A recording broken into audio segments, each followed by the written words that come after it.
Bueno, buen día, bienvenidos a la clase 16, primera clase de modelos generativos. La agenda para la clase de hoy es bastante larga. Va- Primero vamos a tratar de resolver el problema de la fecha del examen. Después vamos a hacer un repaso de lo que vimos en la clase anterior de Transformers, y después nos metemos de lleno en el tema de aprendizaje no supervisado.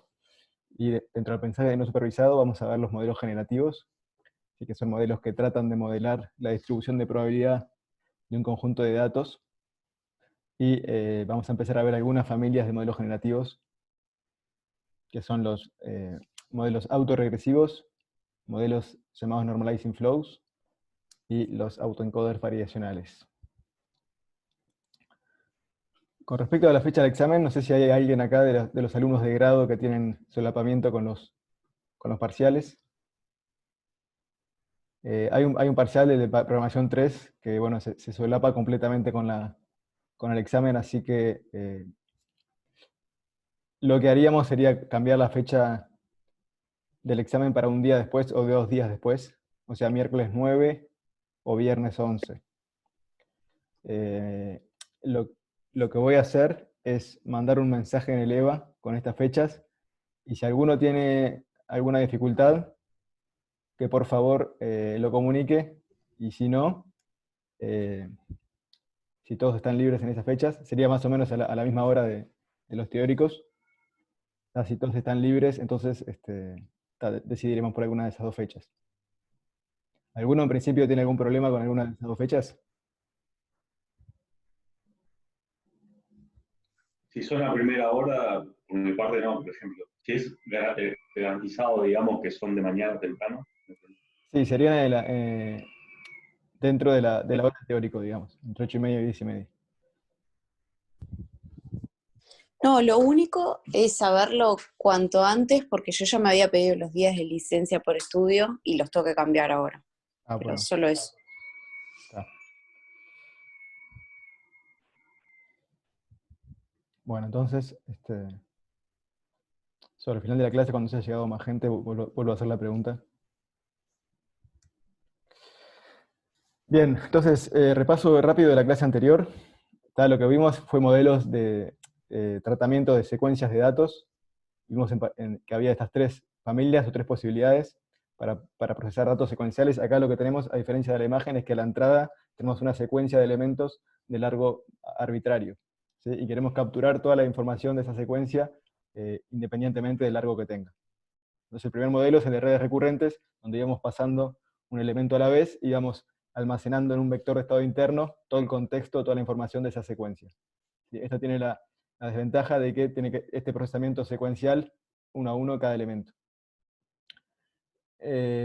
Después está la opción de hacer una convolución, ¿sí? En este caso, o sea, pasar filtros de convolución como en imágenes.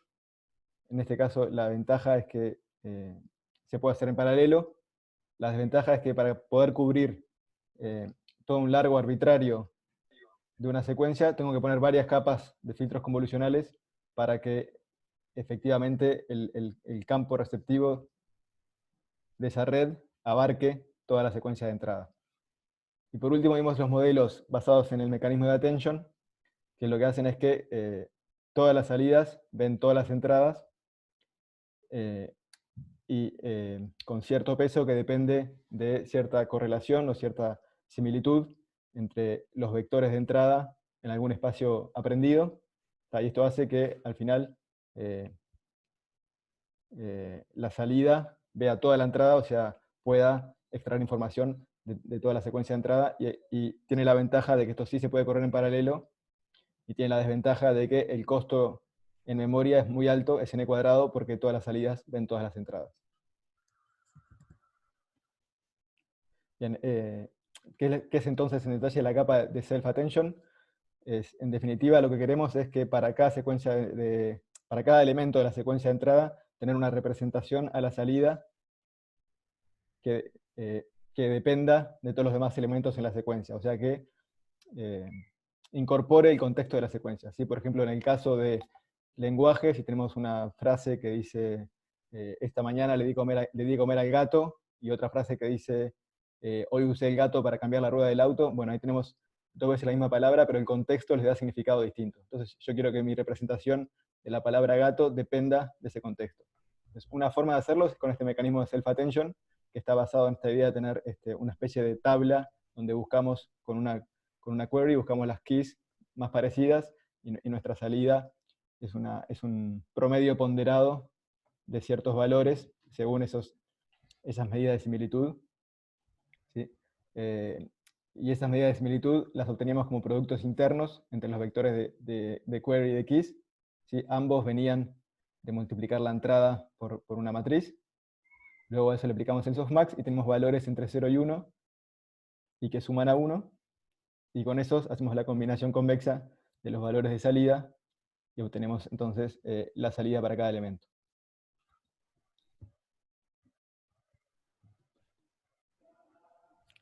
En definitiva, como decía, la salida depende de todos los elementos de la entrada y en función de cierta similitud que hay en espacios aprendidos por esas matrices de parámetros que son WQ, WK y WB, que definen estos tres conjuntos de vectores. ¿Quedó alguna duda pendiente sobre la capa de self-attention? Bien, entonces introdujimos la arquitectura transformer que aparece en el paper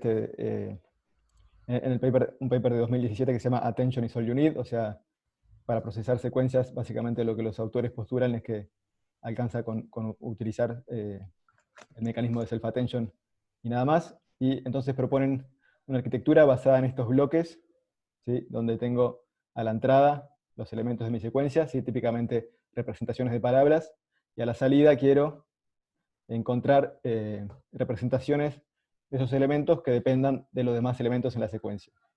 Entonces el bloque primero pasaba todos los elementos por una capa de self-attention, ¿sí? Aquí es donde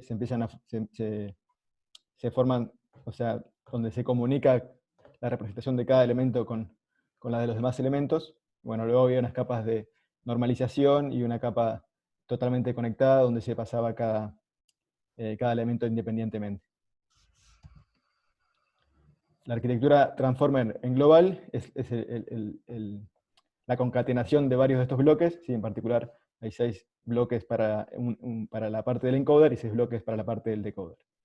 ¿Sí? Entonces lo que hacían los autores era entrenar esta arquitectura para traducción, ¿sí? Entonces, por ejemplo, para traducir de español a inglés, ¿sí? Yo paso cada una de mis palabras, ¿sí? en su representación como vector, ¿sí? Las paso por el encoder, ¿sí? El encoder va a sacar para cada una de las palabras una representación interna que depende de las demás palabras en la frase, y luego el decoder, a partir de ellas, va a ir prediciendo una a una las palabras en la frase traducida, ¿sí? Y luego, por ejemplo, luego de predecir la primera palabra, la B también en su entrada, o sea, su capa de self-attention ve, además de las palabras del encoder, las palabras del decoder que ya tradujo, ¿sí? O sea, ahí la representación de la siguiente palabra va a depender de la frase en el idioma original y de la frase en el idioma de salida que fue predecida hasta el momento. ¿Sí? Entonces, y al final cada representación de cada una de las palabras se pasa por un clasificador típico y con una loss de softmax se clasifica entre cada una de las posibles palabras del diccionario. ¿Hay dudas del transformer hasta acá?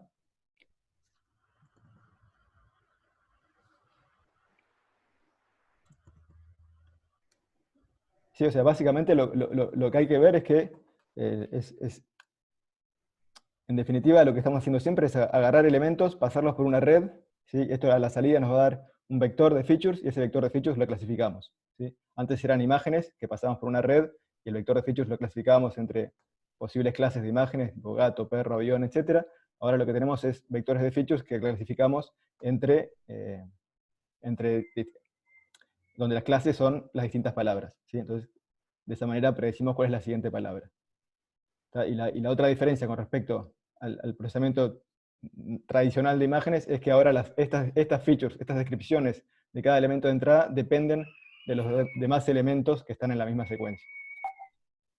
Esa es un poco la idea. Bien, entonces después vimos dos arquitecturas o dos modelos basados en la idea del transformer que se pueden entrenar sin tener las correspondencias entre un idioma y otro. En general se entrenan con largos cuerpos de texto, y en esto hay dos posibilidades que veíamos. Una es, por ejemplo, darle una frase, enmascarar alguna de las palabras y pedir que la red clasifique cuál es la palabra faltante. ¿Sí? De esa manera, para lograr clasificarla, la red tiene que aprender a extraer la información del contexto de las palabras que sí puede ver. ¿Sí?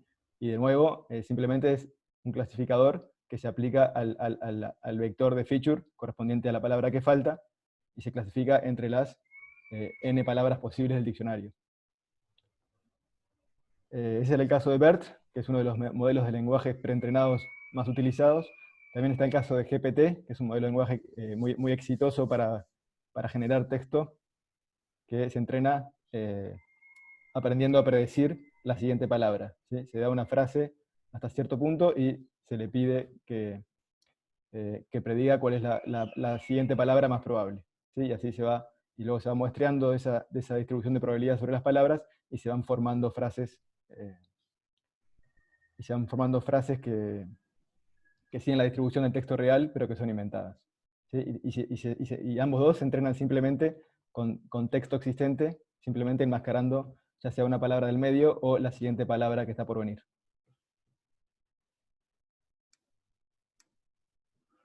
Bien, hasta ahí el repaso de Transformers. Fui un poco rápido. Si tienen dudas, por favor.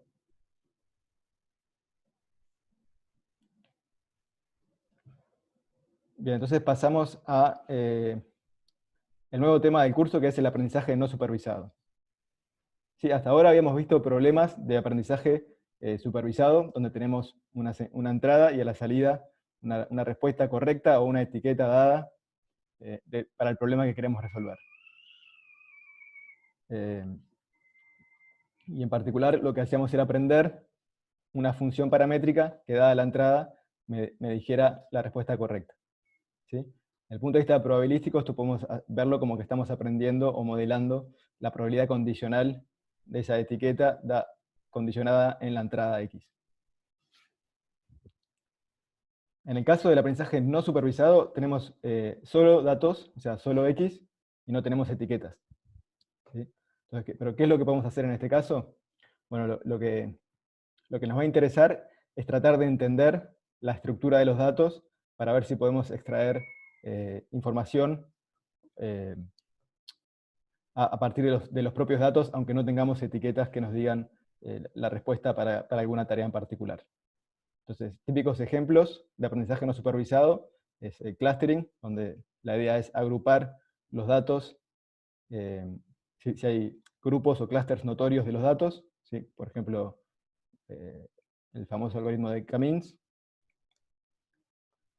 Otra aplicación del aprendizaje no supervisado puede ser la reducción de dimensión de los datos. ¿Sí? Imagínense que tengo datos en alta dimensión, por ejemplo, este que se llama el rollo suizo. Acá tengo datos en dimensión 3D, pero sin embargo los datos intrínsecamente tienen una dimensión menor, o sea, en este caso una dimensión de 2 dimensiones, ¿tá? Pero por alguna razón yo puedo estar viéndolos en un espacio de mayor dimensión, entonces puedo querer reducir la dimensión de mi representación para no estar desperdiciando, digamos, dimensiones que no contienen información. Entonces, en este caso, la idea sería encontrar efectivamente esa representación intrínseca de los datos en 2 dimensiones, pese a que en los datos crudos los tengo en 3 dimensiones. ¿Sí? Y para esto no preciso etiquetas. O sea, simplemente lo puedo hacer a partir de analizar los datos. En la misma línea, otra aplicación del aprendizaje no supervisado es encontrar representaciones de los datos de menor dimensión de vuelta que sean útiles para después ciertas tareas donde me conviene tener una representación más compacta. El caso paradigmático de esto es aprender de alguna forma a codificar los datos en un vector de menor dimensión, y esto se podría aprender, y lo vamos a ver, con una función de costo que es la reconstrucción entre los datos de entrada y los datos de salida en un modelo que pasa por un cuello de botella donde la representación de los datos Z tiene mucho menor dimensión. Y finalmente otra aplicación de los datos del aprendizaje no supervisado es estimar la distribución de probabilidad o la función de densidad de probabilidad de los datos, asumiendo que tengo un conjunto de datos y que estos datos vienen de cierta distribución de probabilidad subyacente, ¿sí? Entonces, al caracterizar esta función de probabilidad, nos da una buena herramienta para hacer análisis sobre el conjunto de datos. Y de esto se va a tratar la clase de hoy y la clase que viene. En particular, por ejemplo, conociendo de alguna forma o habiendo modelado esa distribución de probabilidad, podríamos generar nuevos datos que sigan la misma distribución, pero que no pertenezcan al conjunto de entrenamiento. Bien, y la gran ventaja obviamente es que no precisamos etiquetas para aprender este tipo de modelos. Bien, ahora hacemos un repasito de probabilidad, ¿sí? La idea de una distribución de probabilidad es que nos va a... Con una distribución de probabilidad, esto tiene típicamente dos interpretaciones, ¿sí? Una que es la frecuentista, que nos dice que la medida de probabilidad nos estaría diciendo en un experimento repetido infinitas veces, en proporción, cuántas veces saldría cierto evento. La interpretación bayesiana o desde el punto de vista de incertidumbre es la probabilidad nos permite modelar nuestro propio desconocimiento sobre algún evento. ¿Sí? Entonces nos va a decir cuál es o sea, la probabilidad estaría indicando cuál es, bueno, precisamente la probabilidad de que ocurra cierto evento. No en el contexto de un experimento que se repite infinitas veces, sino en el contexto de un solo experimento, y no sé cuál es la que va a ocurrir. Entonces, por ejemplo, en el caso de un conjunto de imágenes, ¿qué significa esto? En este caso, la probabilidad estaría modelando, yo tengo vectores en un espacio Rn, ¿sí? Y si yo asumo que estos siguen cierta distribución, lo que estamos modelando es para un entorno de una imagen, en proporción, cuántas imágenes que siguen la distribución del dataset caerían en ese entorno, ¿sí? Entonces, por ejemplo, imaginemos que tenemos un conjunto de imágenes con estas imágenes. Bueno, es de esperar, si es un conjunto de imágenes naturales, que hace una gran proporción de imágenes de naturaleza, algunas de mascotas, va a haber caras, y según esa proporción va a tener más o menor valor, o más o menor masa de probabilidad, ¿sí?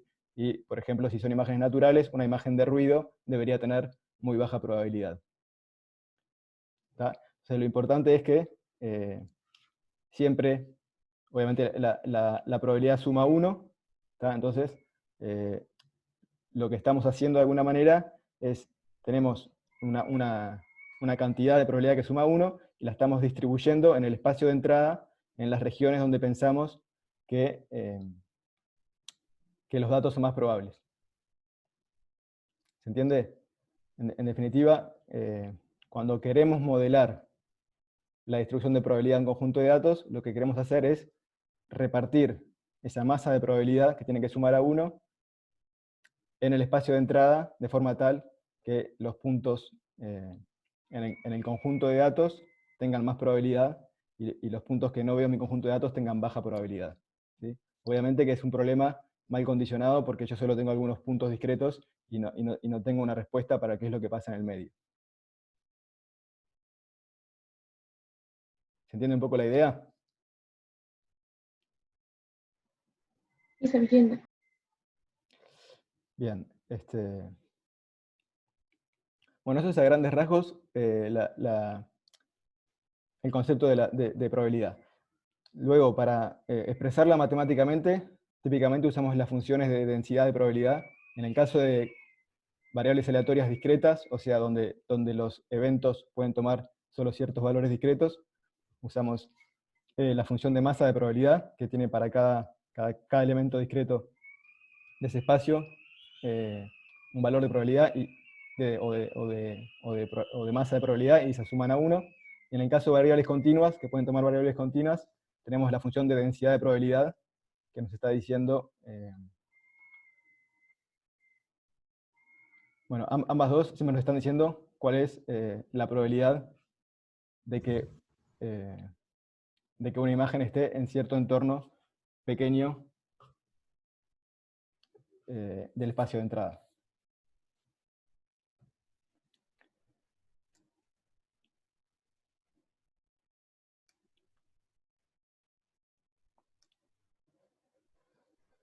Bien, ahora algunas reglas básicas de probabilidad que vamos a usar hoy son la regla de la suma. ¿Sí? La regla de la suma lo que dice es que si yo tengo una función de probabilidad, ¿sí? Ya sea, en este caso está escrita en manera continua, o sea, para una función de densidad, o sería una sumatoria para la función de masa de probabilidad. Si yo tengo dos variables aleatorias y sumo la probabilidad conjunta, ¿sí? O sea, esta probabilidad, siempre lo que hay que leer dentro de los paréntesis de una función de probabilidad es, en realidad,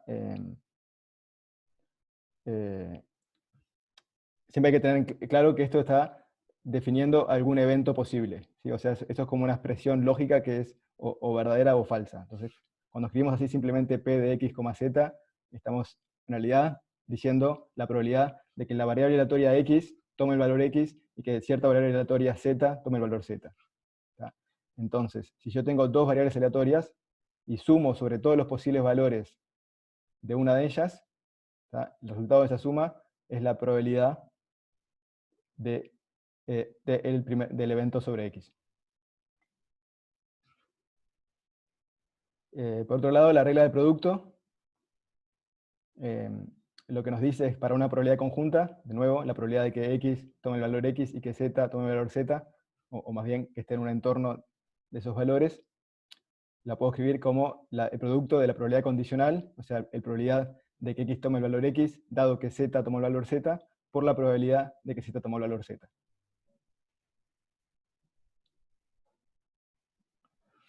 Y de estas dos reglas simples se desprenden dos relaciones útiles, ¿sí?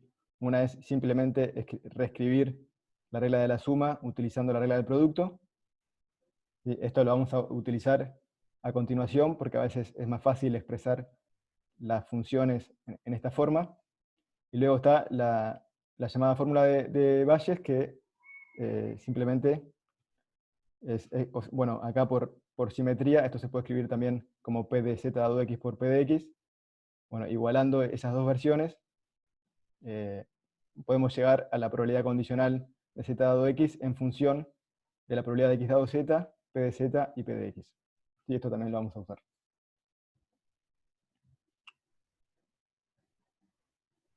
Bien, y finalmente, la definición de esperanza de una función. ¿Sí? Si tengo una función de una variable aleatoria x, la esperanza de esa función es simplemente la integral ponderada por la probabilidad de x de esa función sobre todo el espacio de las x.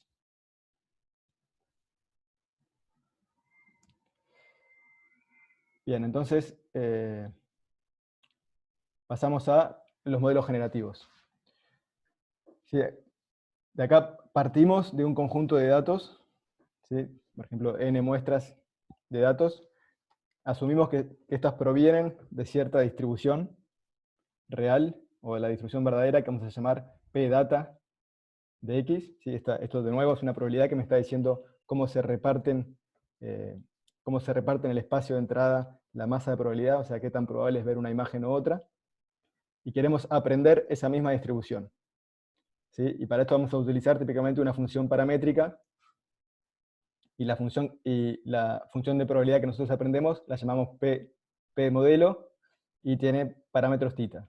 Entonces lo que vamos a hacer es ajustar esos parámetros para que la función de probabilidad que tenemos para cada dato sea lo más parecida posible a una hipotética función de probabilidad real de esos datos.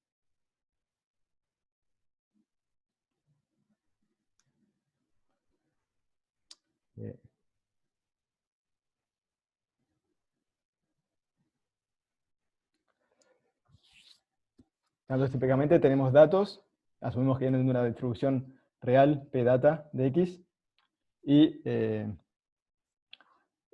y vamos a tener un modelo nuestro, paramétrico, que nos va a permitir a la vez generar, o vamos a querer poder generar datos, o sea, muestrear datos de esa nueva probabilidad, de esa distribución de probabilidad, o también hallar explícitamente el valor de esa p de x. Entonces, las dos maneras que tenemos de modelar estas distribuciones son de manera explícita, o sea, un modelo que nos da explícitamente el valor de probabilidad para una imagen o un vector de entrada. Y si no, la alternativa es un modelo implícito de esa probabilidad, donde no tenemos el valor exacto del p de x, pero sí podemos generar imágenes siguiendo esa distribución. Entonces ahí está, las dos maneras que tenemos que vamos a ver son la explícita, donde tenemos un valor para p de x, y la implícita, donde no conocemos el valor de p de x, pero sí podemos muestrear de esa distribución. Bueno, ¿cuáles serían las aplicaciones de los modelos generativos, o por qué nos interesaría conocer esa distribución? Bueno, acá la frase que usamos en el curso es esta de Richard Feynman, que dice: lo que no puedo crear, no lo puedo entender. O sea, vuelve a insistir sobre el tema de querer entender la estructura de los datos para algún procesamiento posterior.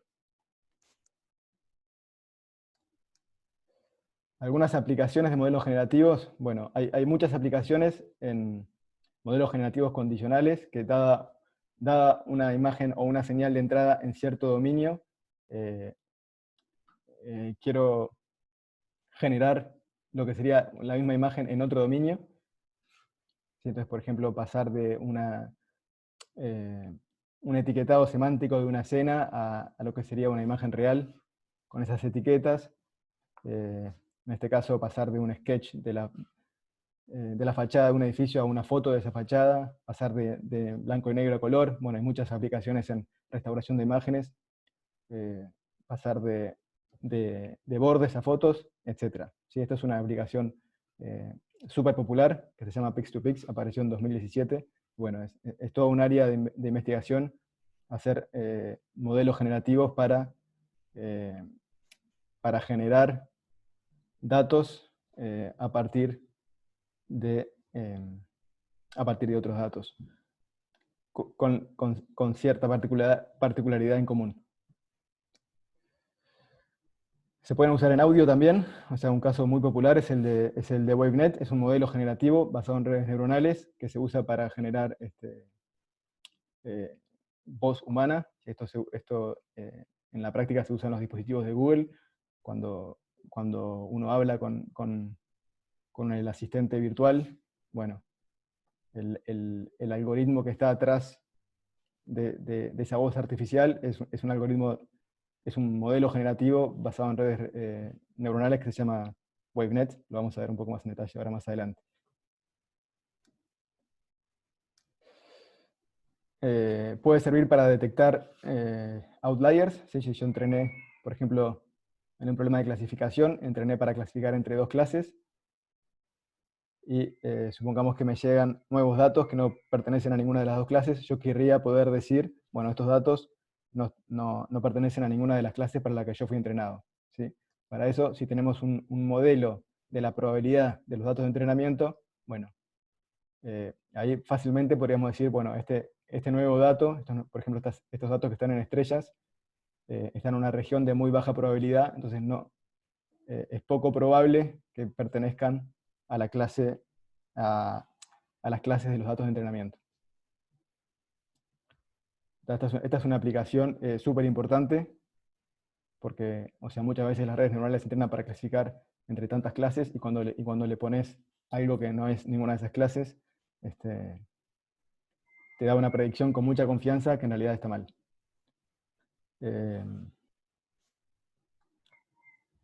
Gastón García tiene un artículo sobre el uso de modelos generativos para esta aplicación.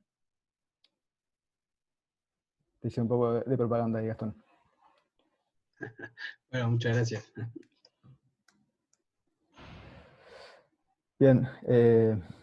Otra aplicación puede ser tener representaciones latentes de las imágenes. ¿Sí? Esto quiere decir aprender estas representaciones o códigos latentes de una imagen. Si se acuerdan que hemos visto, por ejemplo, reducir la dimensión de la imagen a un vector de dimensión mucho menor que contenga toda la información semántica de la imagen. ¿Ah?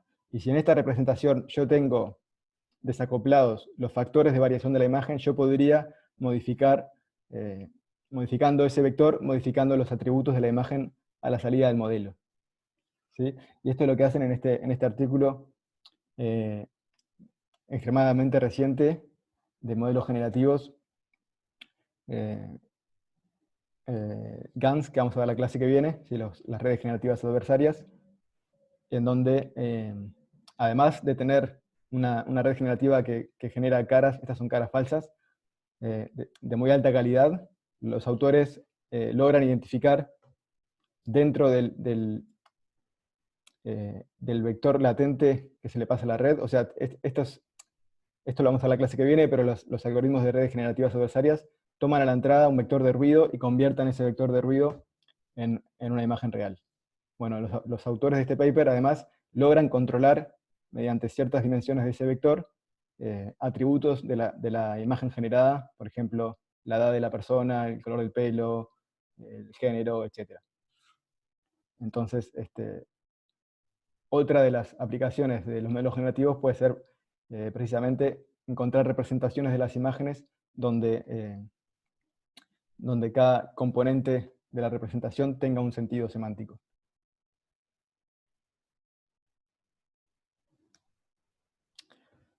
Otra aplicación que me parece muy interesante es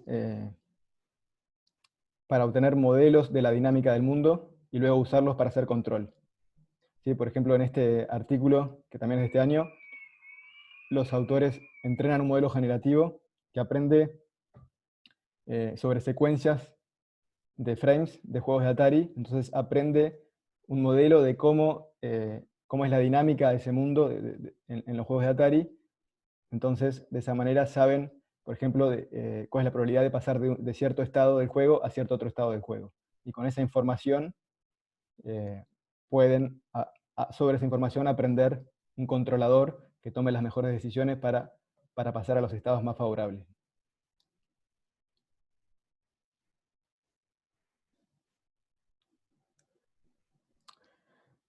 Bien, entonces vamos a ver un poco cuál es la historia y los tipos de modelos generativos que existen. En particular hablamos de dos grandes ramas, ¿sí? Uno son los que modelan explícitamente la densidad, los que están a la izquierda. O sea, aquí el modelo nos da precisamente el valor de la función de densidad probabilidad para un dato de entrada. Por otro lado tenemos los modelos implícitos. Estos no nos dan un valor, no nos dan el valor de p de x, pero implícitamente aprendieron la distribución y son capaces de generar nuevos datos que sí siguen esa distribución. Dentro de los modelos de densidad explícita tenemos a su vez dos familias. Unos son los que nos dan un valor exacto o encuentran un valor exacto para esa probabilidad.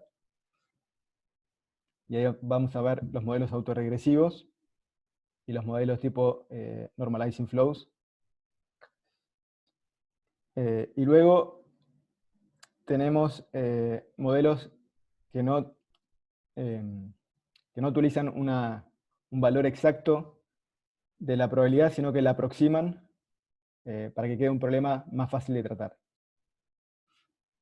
Y ahí típicamente tenemos modelos basados en un variable latente, ¿sí? Donde van a descomponer el proceso de generación como si la imagen partiera de una descripción, de nuevo, de un código latente.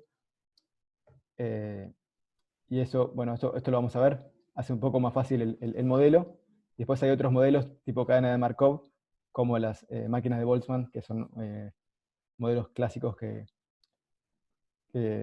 ya no se usan tanto. Por último, dentro de los modelos de densidad implícita, tenemos los modelos directos, típicamente las redes generativas adversarias, que vamos a ver la semana que viene. Estos modelos no dan la PDX, pero permiten tomar muestras de la distribución de los datos. Y luego hay modelos tipo cadenas de Markov. ¿Sí? Las cadenas de Markov son métodos secuenciales donde yo tengo una muestra y la voy refinando según cierta noción de la función de probabilidad, y hay garantías de que al final del proceso yo estoy mostrando de la verdadera distribución. Pero es un proceso secuencial. Bien, entonces en este curso vamos a ver los 4 tipos de modelos generativos tal vez más usados en el mundo del aprendizaje profundo, que son los modelos autorregresivos, los normalizing flows, los autoencoders variacionales y las redes generativas adversarias, que las vamos a ver la clase que viene.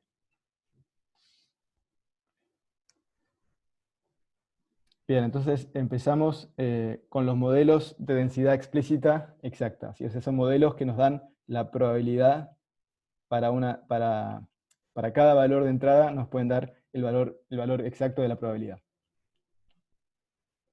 Y dentro de esa familia de modelos vamos a empezar viendo los modelos autorregresivos.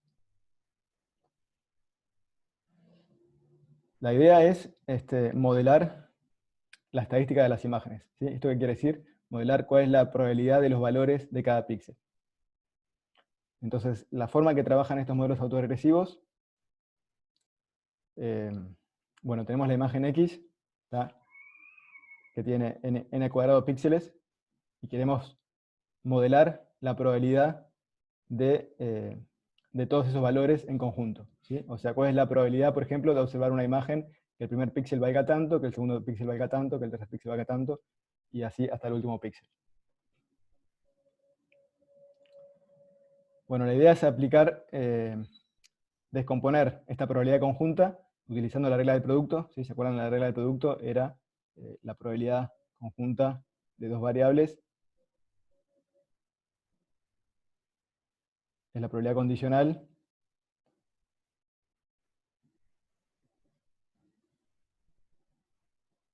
por la marginal de la otra variable. ¿Tá? Entonces, esto que acá aplicamos para dos variables, bueno, lo podemos ir aplicando sucesivamente para las n cuadrado variables correspondientes a los n cuadrado píxeles, y nos queda una gran productoria que tiene n cuadrado de elementos, y donde intervienen las probabilidades condicionales de cada píxel, dado todos los píxeles anteriores. ¿Sí? O sea, la probabilidad conjunta de todos los píxeles es el producto de estas condicionales que involucran a cada píxel con todos los píxeles anteriores. Entonces, por ejemplo, para un píxel dado, el factor va a ser la probabilidad de él, dado todos los píxeles hasta él. ¿Sí? Entonces lo que tenemos es un modelo de secuencias que es muy similar al que vimos en lenguaje, ¿no? Lo que hacíamos era modelar la probabilidad de la siguiente palabra, dadas todas las palabras que habíamos visto hasta ahora.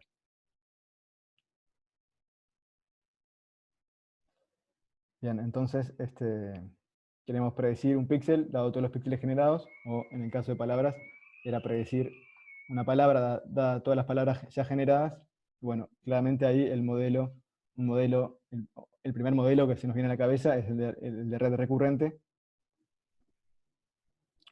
que es lo que proponen en este artículo que se llama Pixel Recurrent Neural Networks. ¿Tá? Y la idea es que nuestro modelo va a ir modelando estas probabilidades condicionales, y vamos a buscar los parámetros que, dadas las imágenes de entrenamiento, maximicen esa probabilidad. ¿Sí? Fíjense que acá no preciso ningún tipo de etiqueta para entrenar este modelo, simplemente lo entrenamos sobre los datos existentes, tratando de predecir el siguiente píxel a partir de los anteriores.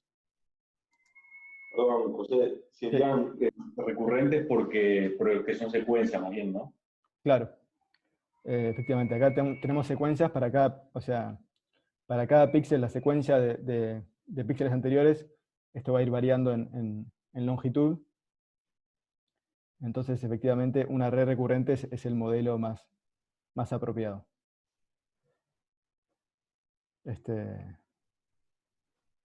Bien.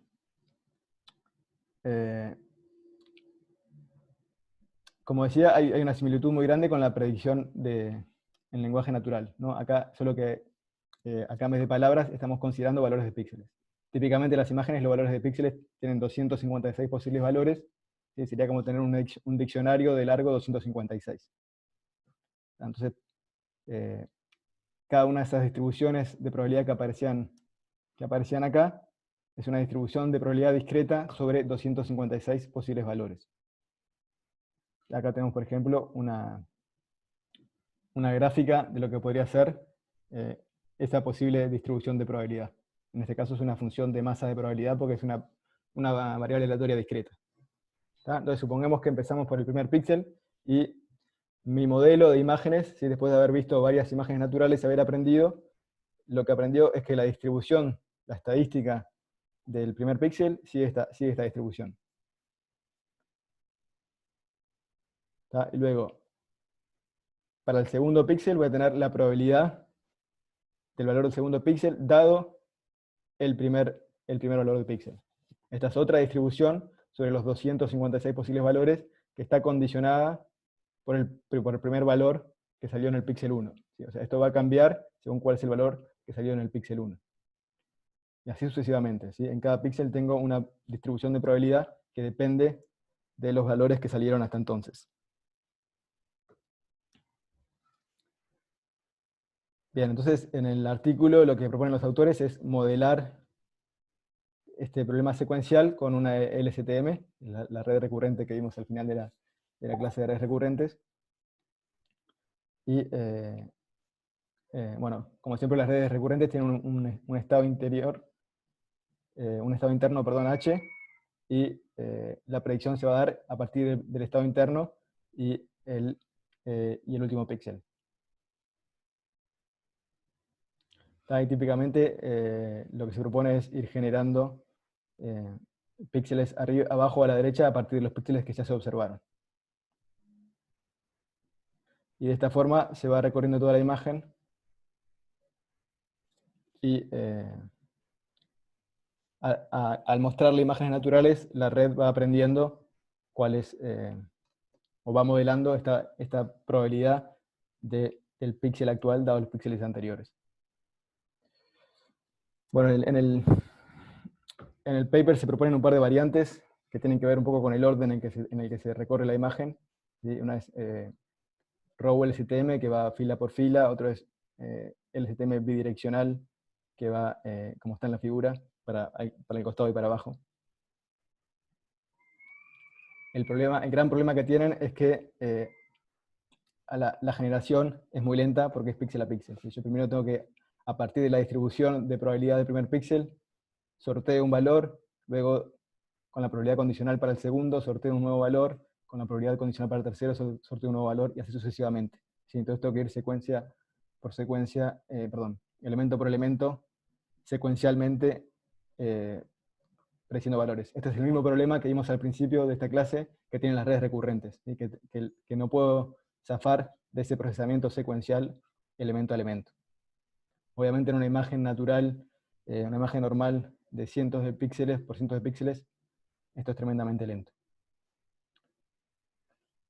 En un paper siguiente los autores proponen, en vez de usar una red LSTM, usar una red puramente convolucional. ¿Sí? Esto también tiene que ver con lo que vimos en la primera slide, que para tratar secuencias puede usar redes convolucionales.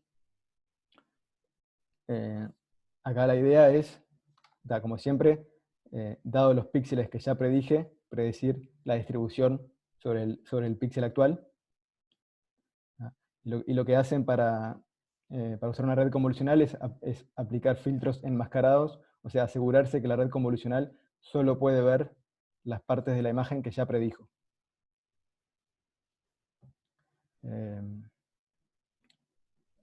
Esto tiene la ventaja, también como vimos en la primera slide, que el entrenamiento se puede paralelizar por ser redes convolucionales y hace que el entrenamiento sea mucho más rápido.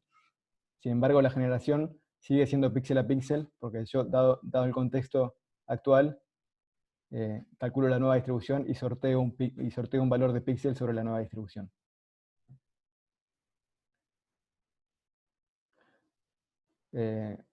Entonces, ambos métodos tienen esa desventaja de que son secuenciales, tienen la ventaja de que, en definitiva, estamos obteniendo un valor exacto para la probabilidad de una imagen.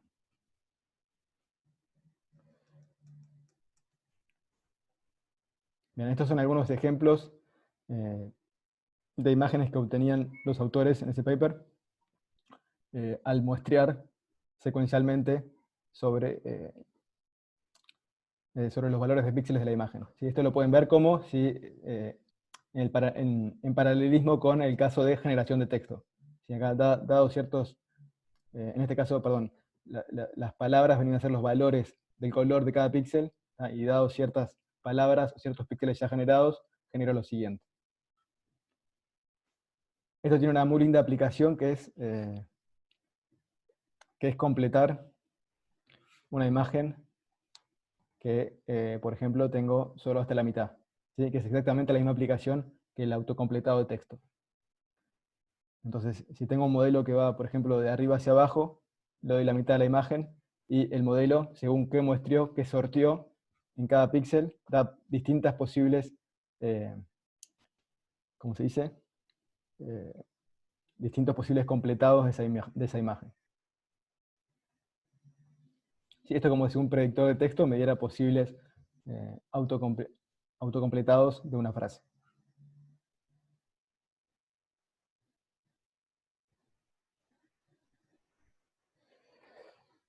Bien, y la red WaveNet que habíamos visto que se usaba para generar audio, es básicamente la misma idea, pero trabajando en vez sobre valores de píxeles, sobre muestras de audio.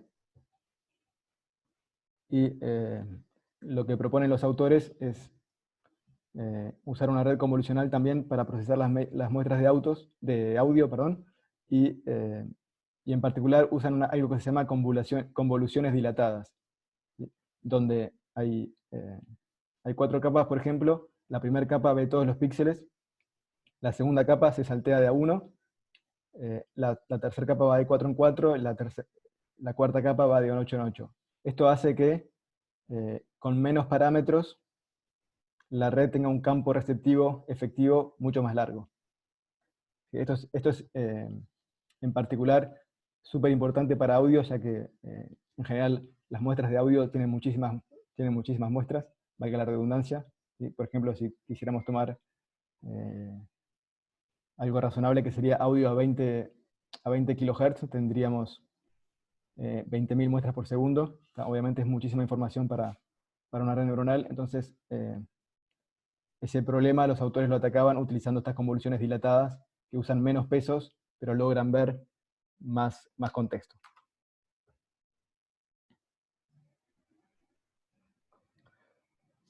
Bien, entonces, en resumen, los modelos autorregresivos, y se llaman autorregresivos porque van haciendo regresión de los siguientes valores a partir de sus propios valores anteriores. Tienen la ventaja de que calculan la probabilidad o la verosimilitud exacta, ¿sí? Haciendo esa descomposición de la probabilidad conjunta en el producto de probabilidades condicionales. Se entrenan directamente por máxima verosimilitud, o sea, el entrenamiento, dado una nueva imagen, yo sé cuál es el valor correcto para el píxel actual y trato de asignarle una alta probabilidad a ese valor, ¿sí? Eso se llama básicamente máxima verosimilitud.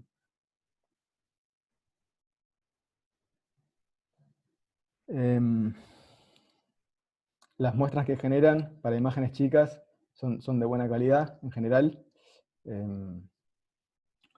Hay un artículo que usa este tipo de modelo para hacer super resolución de caras, que da cosas bastante razonables, ¿sí? Ahí la idea es,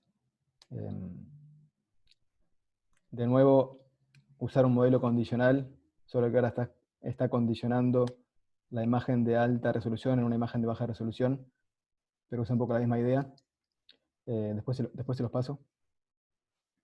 Y tal, la desventaja es, como dijimos, igual que las RNN, tienen el problema de que el procesamiento para muestrear es secuencial, y para imágenes de tamaño razonable esto se vuelve muy, muy lento.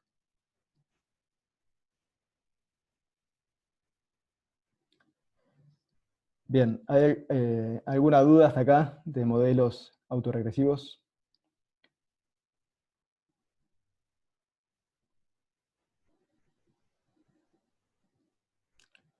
Entonces,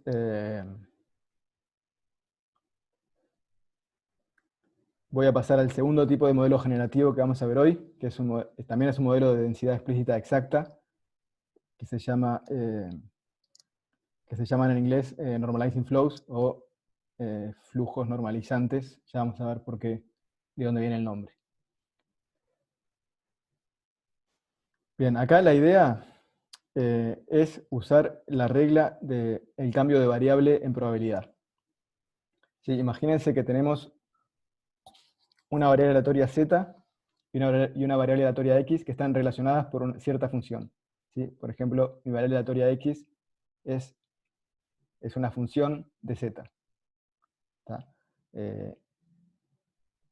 Por ejemplo, yo puedo decir que x es mi imagen, z es la información, de alguna forma la información semántica de esa imagen, y la función f es lo que me mapea de la información latente o semántica de la imagen a los valores de píxel que observo en X. Entonces, lo que vamos a hacer es, observamos que,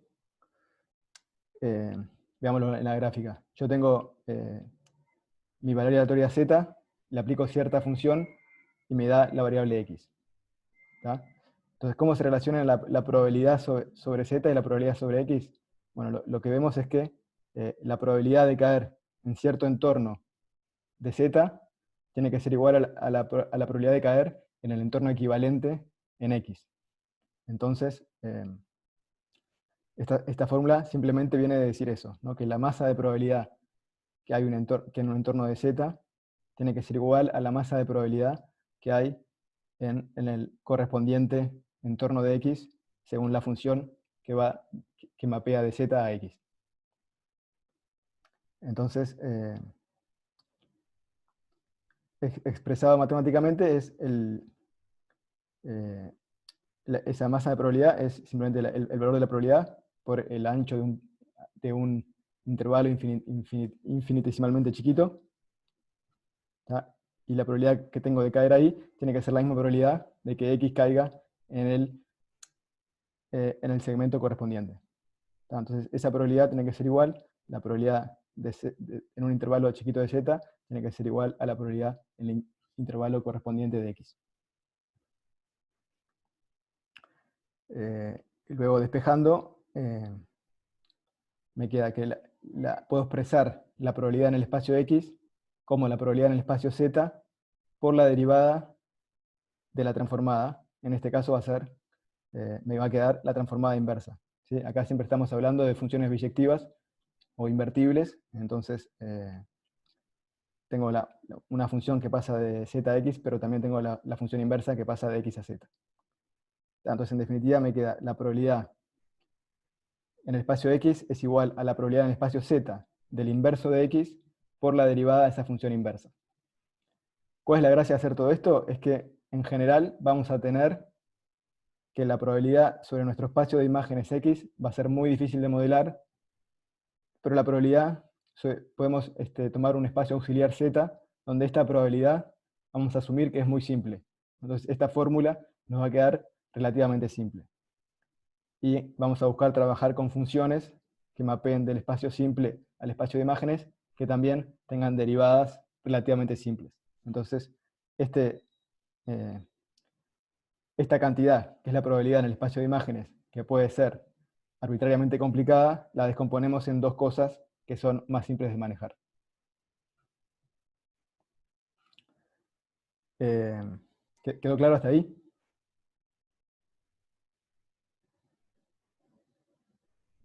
Básicamente lo que hacemos es aplicar la regla del cambio de variable para trabajar en un espacio que es más simple que el espacio original.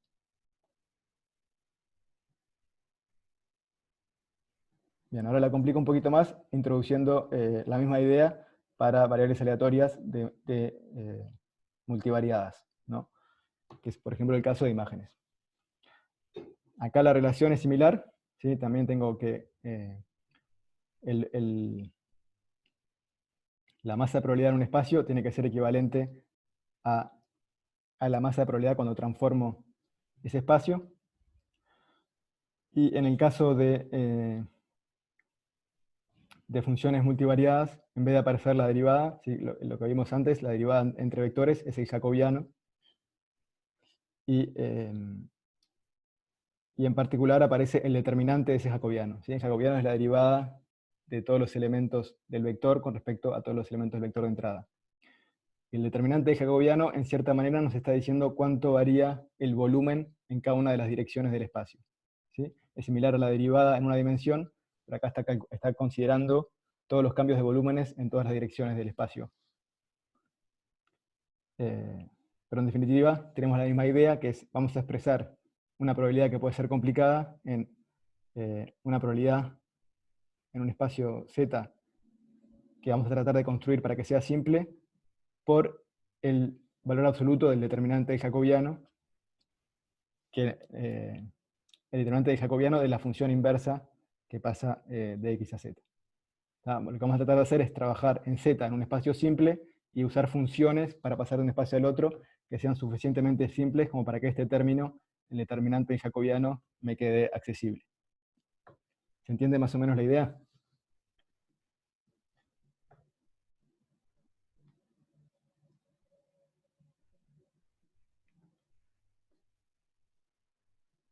Bien, entonces la idea de los normalizing flows o flujos normalizantes es ir haciendo estas etapas de transformación de un espacio, de una distribución de probabilidad simple, ¿sí? La vamos transformando hasta llegar al espacio original de imágenes, donde la función de probabilidad es muy complicada. Y aplicando la regla del cambio de variable vamos a poder trabajar con probabilidades en este espacio, haciendo las cuentas en este espacio. Bien, y esto lo vamos a hacer con transformaciones sucesivas, o sea, con varias capas de transformaciones de la variable aleatoria simple hasta llegar a la variable aleatoria complicada. Entonces, para poder aplicar en cada uno de esos pasos la regla del cambio de variable, lo que necesitamos es que la función sea invertible, o sea que cada uno de esos pasos sea invertible, y que el jacobiano sea simple como para poder trabajar adecuadamente con él. Entonces, por ejemplo, podemos asumir que tenemos la distribución sobre nuestro espacio de imágenes X, ¿tá? Y que esta distribución se obtiene transformando varias veces una distribución más simple, por ejemplo, una gaussiana estándar en el espacio Z0. Entonces, mi imagen X se obtiene aplicando todas estas funciones f sub i, o sea, la composición de esas funciones, a una variable aleatoria gaussiana simple que llamamos Z0. ¿Sí? ¿Se entiende hasta ahí?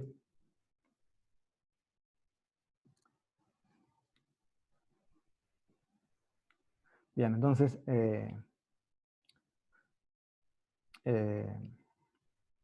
lo repito por las dudas, X es la composición de varias funciones aplicadas sobre una variable aleatoria con una distribución simple que es Z0. Entonces, cuando queremos expresar la probabilidad de X, ¿sí? Y ahora le agregué el logaritmo, pero básicamente vale todo lo mismo, ¿Está? El logaritmo de la probabilidad de x, ¿sí? Es el logaritmo de la probabilidad del último paso. ¿Está? Y acá aplico sucesivamente la regla del cambio de variable, que me hacía aparecer la probabilidad, perdón, dije mal. Acá la aplico solo al último paso, ¿sí? La aplico al último paso como si acá tuviera x es mi imagen de salida, y mi z ahora va a ser el zk-1.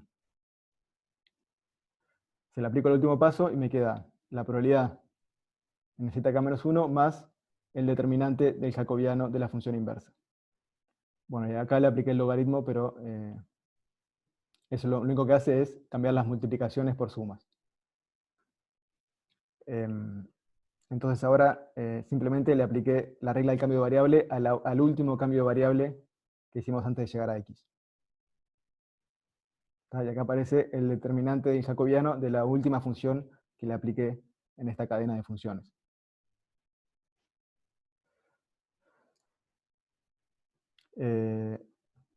Luego se aplica un paso muy simple también, que es que el determinante de una función inversa es igual al inverso de su determinante. Entonces esto me queda el determinante de la función directa a la menos 1, entonces aparece el menos al frente del logaritmo. Bien, y ahora voy a volver a aplicar la misma idea al penúltimo paso, ¿sí? Voy a desarrollar esta probabilidad aplicando el cambio de variable sobre la variable zk-2. Así sucesivamente voy deshaciendo todas las transformaciones que hice, y al final me queda lo que queríamos, que era la probabilidad en el espacio original z0, que es un espacio simple. Entonces esta función de probabilidad típicamente tiene una formulación simple, tipo una gaussiana, y me queda la acumulación de todos los términos del determinante jacobiano. ¿Sí? En definitiva es lo mismo que es la aplicación de la regla del cambio de variable, solo que para k cambios de variable. Y la idea entonces es, vamos a usar transformaciones que son invertibles, o sea, siempre el determinante tiene que ser distinto de 0, y vamos a tratar de hacer transformaciones cuyo jacobiano es simple, que el determinante me quede simple. Para esto típicamente se usan transformaciones cuyo jacobiano es triangular superior o triangular inferior. Entonces el determinante es simplemente la multiplicación de los elementos de la diagonal. Entonces me queda una cuenta sencilla de hacer. Y fíjense que ahora estoy trabajando en el espacio de probabilidades de imágenes, que es potencialmente súper complicado, y lo estoy trabajando con dos términos que son mucho más simples. ¿Se entiende la idea?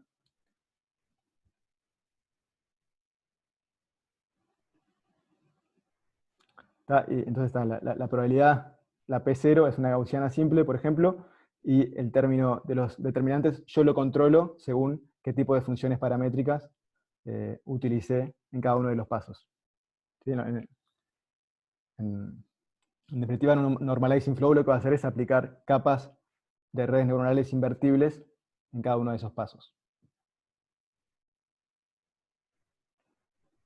Bueno, esa es básicamente la idea de normalizing flow, ¿sí? Acá los parámetros de la red van a intervenir en cada una de estas funciones y se van a ajustar minimizando o sea, de vuelta, perdón, maximizando la probabilidad de los datos en el conjunto de entrenamiento. ¿Sí? Acá la idea siempre es, tenemos un conjunto de entrenamientos, queremos modelar la probabilidad de esos datos, entonces tenemos un modelo de probabilidad, y lo que hacemos es tratar de subir la probabilidad para cada uno de los datos observados. Entonces acá tenemos esta fórmula que nos permite calcular esa probabilidad, y bueno, la función de ajuste de la red va a ser tratar de maximizar esa probabilidad. Y lo bueno es que la podemos expresar de esta manera simple, entonces construimos la señal de entrenamiento simplemente con esta fórmula. Sí, esta es una fórmula que va a depender de los parámetros de las transformaciones, sobre todo aquí. Y bueno, es lo que vamos a usar para hacer el entrenamiento de esa red. En definitiva, lo que tenemos entonces es una red que hace estas transformaciones sucesivas. Entonces yo le pongo a la entrada una variable aleatoria sorteada de una distribución simple, tipo una gaussiana, y la va transformando para que a la salida tenga todas esas salidas tengan la misma distribución que el conjunto de entrenamiento. Entonces, efectivamente, lo que vemos es que si le ponemos una imagen de ruido gaussiano a la entrada, lo pasamos por el flow, que es la red que hace las transformaciones, la composición de transformaciones, y nos da a la salida una imagen que es como sorteada de la distribución complicada sobre el espacio de imagen.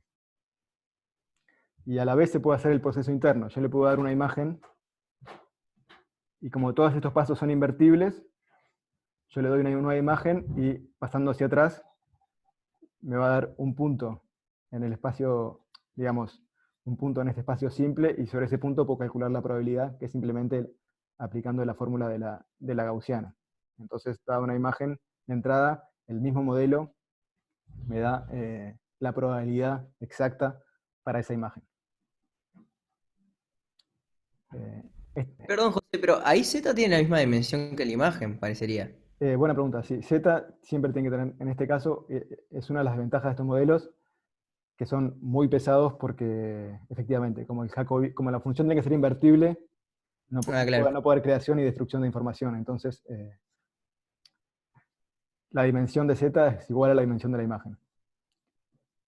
Y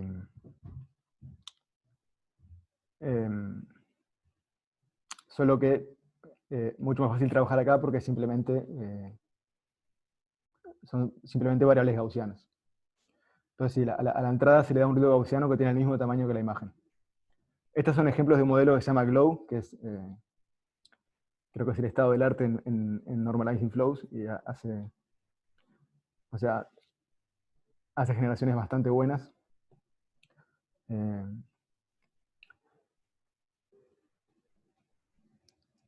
Y tiene la ventaja de que permite las dos cosas que queríamos, ¿no? A la vez samplear, muestrear de la distribución de los datos, y a la vez darnos un valor exacto de la probabilidad.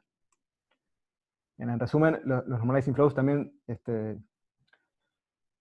van a verlos por ahí como con otros nombres, tipo ICA no lineal. ICA es Independent Component Analysis, es una versión clásica de la misma idea, pero con una sola transformación y lineal, que pasaba de un espacio gaussiano al espacio de los datos, mediante solo una transformación lineal. Bueno, Normalizing Flows extiende esta idea a la composición de transformaciones no lineales, o también como modelos de cambios de variable.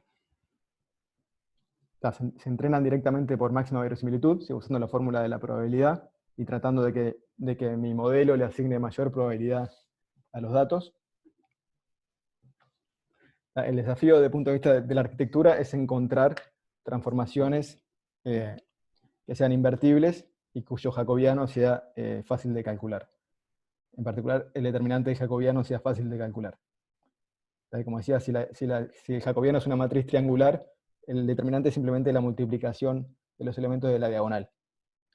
Esto es en general lo que se usa para tener una fórmula, digamos, tratable en la práctica. Bueno, hay muchos modelos de Normalizing Flows en la literatura. Hay una literatura bastante rica. Diría que creo que los dos modelos que están establecidos tal vez son GLOW y Flow++. Y bueno, tienen la ventaja de que, como decía, permiten a la vez muestrear y obtener el valor exacto de la probabilidad. Y tienen la desventaja de que, bueno, como decía Nacho, la dimensión a la entrada es igual a la dimensión a la salida. Eso hace que la red tenga muchísimos parámetros, ¿tá? Y a la vez, como cada capa tiene que ser invertible, cada capa tiene que ser invertible y tener un jacobiano simple, esto limita en cierto sentido la expresividad de la red. ¿Sí? Son como varios requerimientos a la red que entonces juegan en contra a la hora de tener algo más flexible que pueda representar transformaciones más complejas entre el espacio simple y el espacio de imágenes. Una pregunta, José. Sí. hoy lo que recuadrabas en verde es lo que vas a usar, digamos, como menos esa función va a ser la que va a ser la función de pérdida, digamos. Claro, si O sea que fuera, después, sí, o sea, minimizarías menos esto. claro. Y entonces después si vas a usar descenso por gradiente o algo de eso, a su vez, necesita que sea 2 veces derivable, ¿no? Tenés que hallar el jacobiano, ¿no? Porque vas a tener que hallar el gradiente de esa función. Em,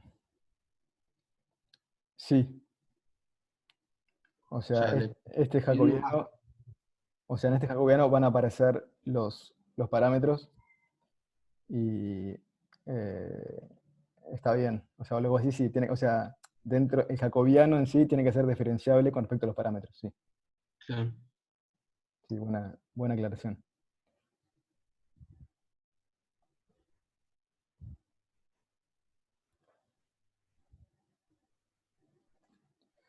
Bien, ¿alguna otra pregunta hasta acá? Si no, hacemos una pausita de 5 minutos antes de pasar al último tema de hoy, que son los autoencoders variacionales. Eh, tengo 9:45, si les parece volvemos 9:50.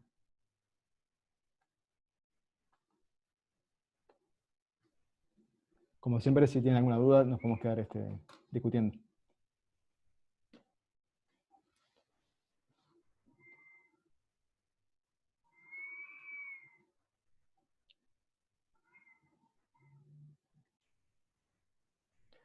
Bien, seguimos. Entonces, hasta ahora seguimos dentro de la familia de modelos generativos que nos dan explícitamente la probabilidad de un dato. Vimos dos de estos modelos. Uno era basado en descomponer la probabilidad de todos los valores de píxeles en el producto de probabilidades condicionales que me dan la probabilidad de cada píxel con respecto a los anteriores, y modelar esas condicionales con RNNs.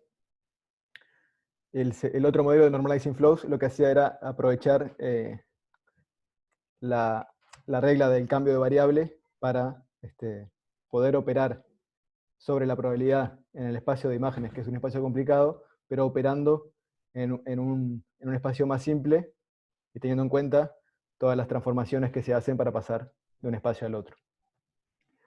Ahora, en lo que queda de la clase, vamos a ver un modelo que también estima la probabilidad explícita, pero lo hace de forma aproximada. O sea, en los otros dos modelos tenemos un valor para esa probabilidad que es exacto. O sea, usamos la descomposición, tanto la descomposición en factores como en la regla de la cadena, como la regla del cambio de variable, son dos operaciones completamente válidas que no cambian el valor de la probabilidad. Acá vamos a hacer alguna aproximación para también simplificar un poco el problema. Y lo que vamos a hacer es introducir variables latentes, y el modelo paradigmático para esto es el de los autoencoders variacionales. Primero vamos a ver qué es un autoencoder simple, o sea, no probabilístico. La idea del autoencoder es una red neuronal que es entrenada para reconstruir a la salida la imagen o el dato que se le pone a la entrada. ¿Sí? Y lo que se hace es que en el medio se pasa por un cuello de botella, o se busca una representación de la imagen de mucho menor dimensión. ¿Sí? La idea es, de nuevo, que si las imágenes en realidad intrínsecamente están en un espacio o en una variedad de menor dimensión, buscar esa representación más compacta que contiene toda la información necesaria para poder luego reconstruir la imagen a la salida. Bien, entonces, típicamente se habla de un bloque codificador o encoder que pasa de la imagen de entrada X al vector latente Z, y un decodificador o decoder que pasa del Z a la reconstrucción de X.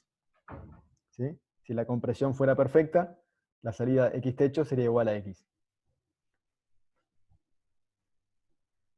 Y la función de ajuste que se usa para aprender el autoencoder es simplemente la reconstrucción, por ejemplo, el cuadrado de la norma 2 entre X techo y X.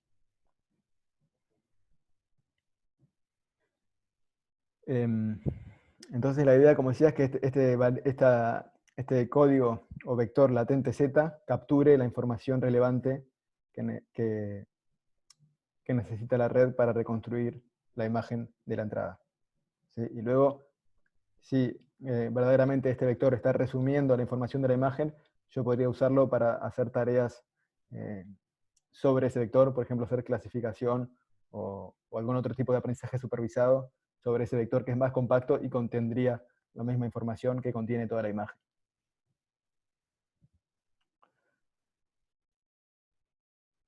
Bien, pero entonces, para hacer el paso al modelo probabilístico, lo que nos interesaba era, por un lado, tener un valor de la probabilidad de la imagen, y por otro lado, poder, si no, muestrear nuevas imágenes a partir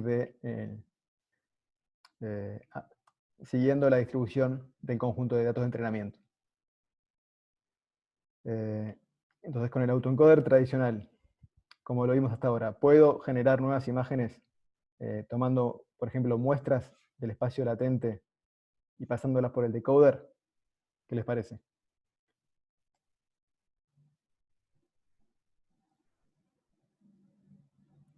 ¿Qué problema podríamos tener si entrenamos un autoencoder y luego queremos, usando el decoder, muestrear nuevas imágenes que sigan la distribución de los datos? Para cada Z te da una salida. Sí.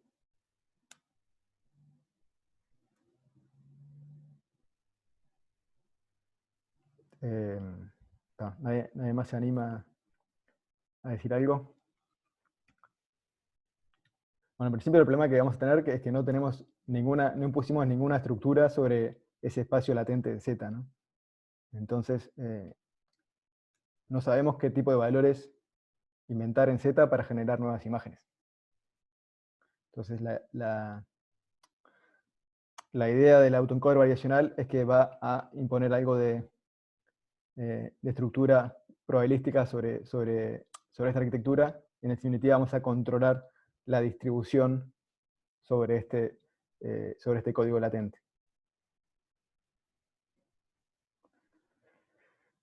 Bien, entonces, para modelarlo desde el punto de vista más probabilístico, ¿tá? Lo que vamos a asumir es que hay una probabilidad condicional subyacente que, dado un vector latente Z,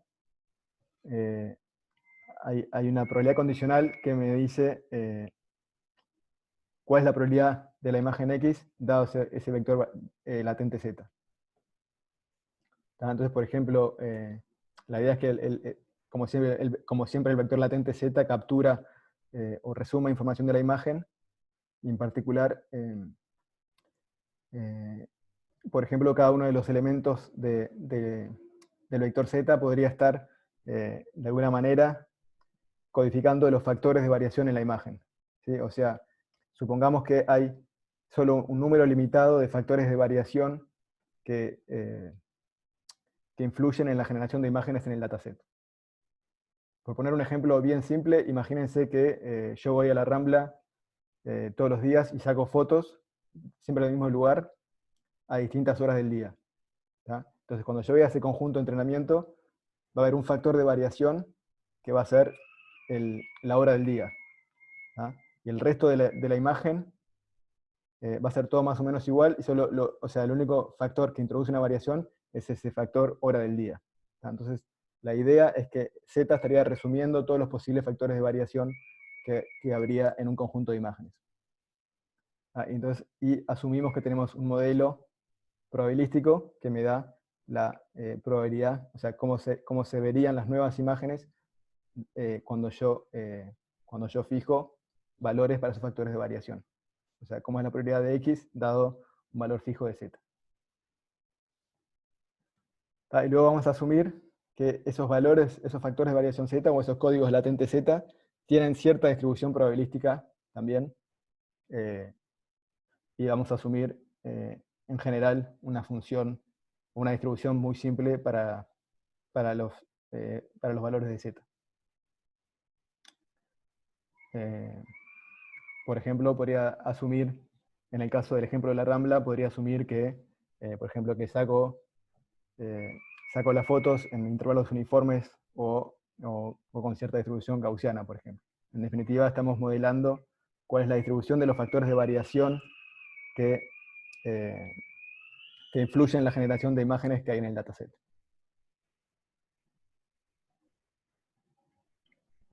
Esto es un poco lo que yo dije, o sea, el vector z fija esos atributos o esos factores de variación de la imagen. Entonces, dado z, voy a generar imágenes con esos atributos. Bien, entonces, como siempre en modelos generativos, el objetivo es encontrar la función paramétrica que modela estas probabilidades, ¿sí? O encontrar los parámetros de estas distribuciones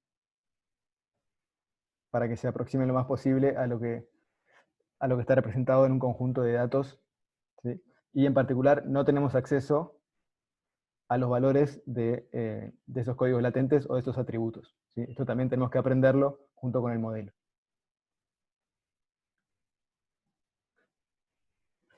Bien, entonces, visto en un diagrama, tenemos nuestro código latente, llámese código latente, atributos o factores de variación, que están distribuidos con cierta distribución de probabilidad, que llamamos prior. Tomo muestras de esta distribución, que esto me va a definir ciertos atributos o ciertos factores, y luego lo paso por el generador, y el generador me está modelando, o decodificador o generador, me está modelando la distribución condicional de las imágenes dados sus atributos. Bien, como decía antes, típicamente asumimos para el código latente o los atributos una distribución de probabilidad simple, tipo una gaussiana, normal cero identidad. Esto quiere decir, en particular, al tomar una gaussiana diagonal, que los atributos entre sí son independientes.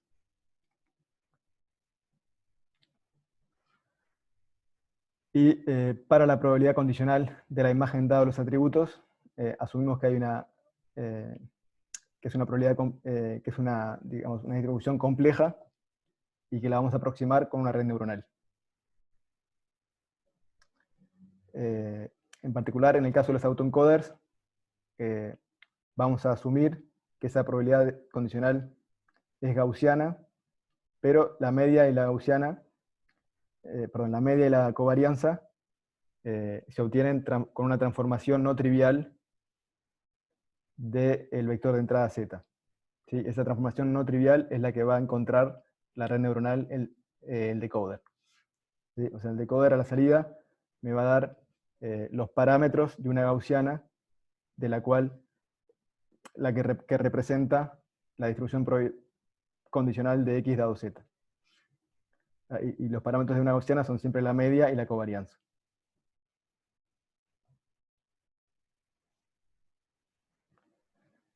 Y entonces ahora el desafío es aprender, una vez que más o menos establecimos estos modelos, aprender los parámetros que se ajusten a los datos de entrenamiento. Bien, como siempre, en los casos anteriores, vamos a usar el principio de máxima verosimilitud, o maximum likelihood, que la idea es que mis parámetros le den mayor probabilidad a los datos que veí en entrenamiento. ¿Sí? O sea que voy a maximizar la probabilidad que le da mi modelo a todos los datos en entrenamiento. ¿Sí? Siempre teniendo en cuenta que estos datos, que esta probabilidad en realidad o sea, tengo una cantidad de probabilidad que suma 1 que la tengo que repartir entre todo el espacio. Y siempre busco asignársela lo más posible a los datos que hay en el conjunto de entrenamiento, y bueno, que esto en definitiva termina formando dada la continuidad de la distribución, termina formando, es como una especie de sábana sobre el espacio que va a tener picos en los lugares donde tengo imágenes en el conjunto de entrenamiento. Bien, entonces, lo que vamos a hacer, acuérdense que no tenemos un modelo, hasta ahora no tenemos un modelo directo para la probabilidad de una imagen, tenemos el modelo para la probabilidad del código latente Z y un modelo para la condicional de X dado Z. Entonces, para hacerlas aparecer, vamos a aplicar la regla de la suma y el producto, ¿sí? O sea, la regla de la suma que me dice que la probabilidad de x es igual a la integral de la probabilidad conjunta sobre z. La regla del producto me dice que la probabilidad conjunta la puedo descomponer como el producto de la condicional y la marginal. Ahora, estos dos elementos sí los conozco. El problema es que me queda igual una expresión intratable, porque esta integral sobre z es típicamente imposible de calcular, ¿no? Z es de muy alta dimensión, y tendría que recorrer, integrar sobre todo un espacio de altísima dimensión, y la complejidad de esto crece exponencialmente.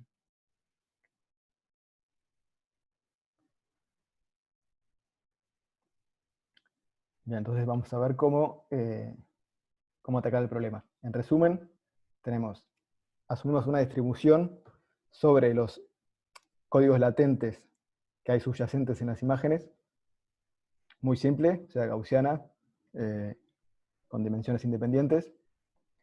Asumimos que hay una distribución condicional dado un z, que me da la distribución sobre x, o sea, dado los atributos que definen una imagen, la distribución de probabilidad sobre el espacio de imágenes que tienen esos atributos. Esto asumimos que también es una distribución gaussiana, pero cuya media y varianza son funciones de la variable z representadas por redes neuronales.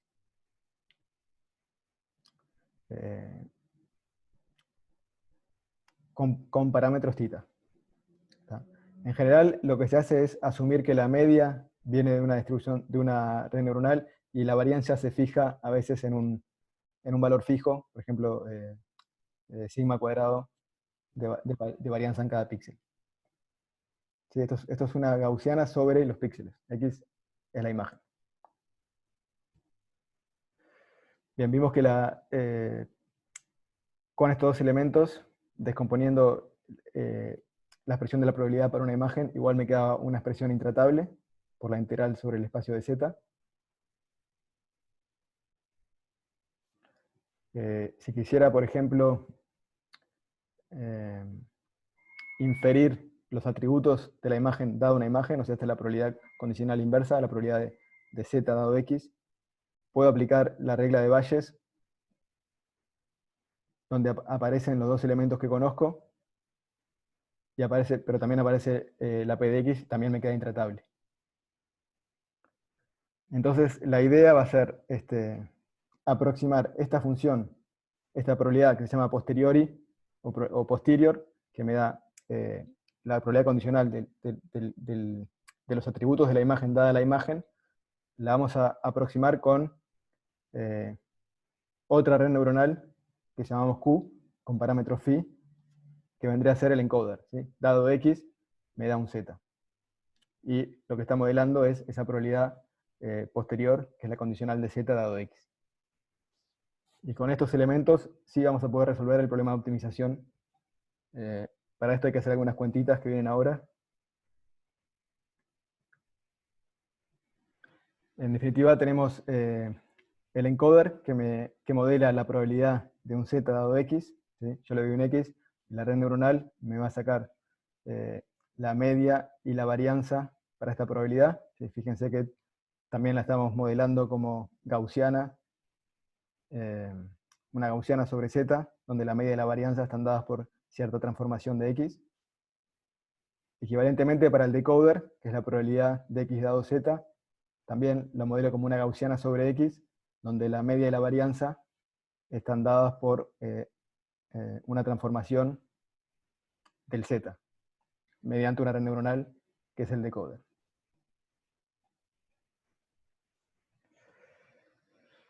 Bien, entonces tanto la condicional de z dado x como x dado z son ambas gaussianas, y sus medias y sus varianzas están dadas por redes neuronales que transforman en un caso x, en otro caso z. Y la ventaja de trabajar así con gaussianas es que tiene una expresión analítica simple y a la vez también es muy simple de tomar muestras de la distribución.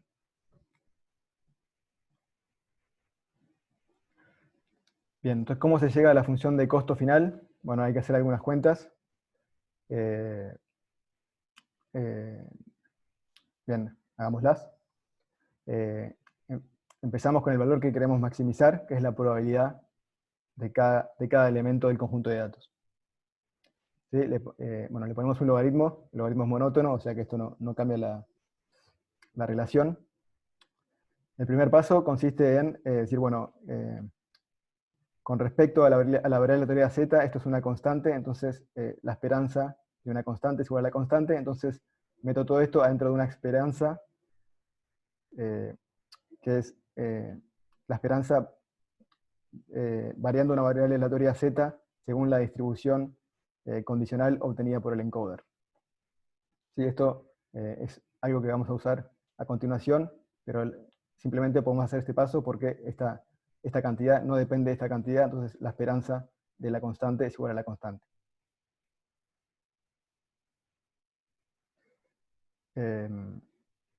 Acá lo que hacemos es aplicar la regla de Bayes, ¿sí? Y se acuerdan que la probabilidad conjunta era probabilidad de z dado x por probabilidad de x, que es igual a la probabilidad de x dado z por p de z, entonces paso la probabilidad de z dado x para abajo.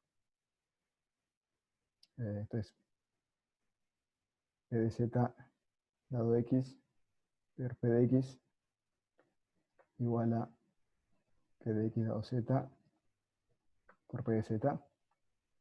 Lo que hicimos fue pasar esto por acá abajo.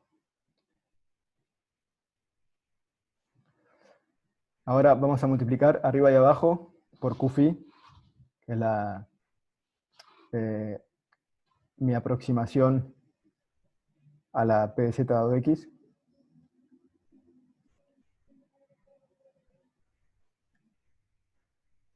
Y ahora vamos a desacoplar usando que logaritmo del producto es la suma de los logaritmos. Tengo un término donde aparece p de x dado z, hasta aquí. Tengo otro término donde aparece p de z y Qphi de z dado x. Acá lo que hicimos fue invertirlos y poner el menos al frente del logaritmo. Y después aparece un término con estos dos elementos que quedan, que es Qphi sobre petita de z dado x. Y acá ya podemos identificar los elementos que sí tenemos en nuestro modelo, que es la condicional de x dado z, el prior sobre z, y el Qphi, que es el encoder que aproxima el p de z dado x real, que era intratable. Entonces, de estos tres elementos, lo que vemos es que el segundo y el tercer elemento equivalen a divergencias de Kullback-Leibler. ¿Se acuerdan? La divergencia de Kullback-Leibler es una medida de qué tan disímiles son dos distribuciones de probabilidad, que básicamente se calcula como la esperanza del ratio del logaritmo de las dos distribuciones. Entonces, en este caso, o sea, la esperanza sobre la distribución de arriba. En este caso tenemos la divergencia entre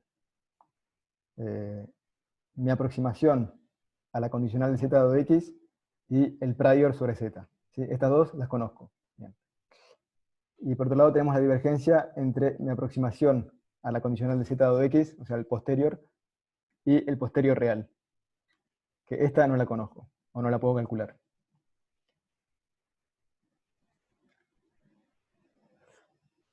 Bien, el primer término es la esperanza en z dado un vector de z, o dado un vector de z, cuál es la imagen correspondiente, o sea, la probabilidad condicional de x dado z. Esta la podemos calcular porque tenemos la red de codificación que modela esta distribución como una gaussiana, entonces es fácil de calcular. Este también lo podemos calcular porque tenemos nuestra red de codificación, o el encoder, que me calcula, que me modela esta distribución Q también como una gaussiana, con covarianza diagonal. Entonces, como esto es una gaussiana con covarianza diagonal, y esto también es una gaussiana con covarianza diagonal, esta expresión tiene una fórmula cerrada, entonces es fácil de computar. Y este es el término que no puedo calcular porque no conozco este elemento. Pero por otro lado sabemos que la divergencia de Kullback-Leibler siempre es mayor que 0.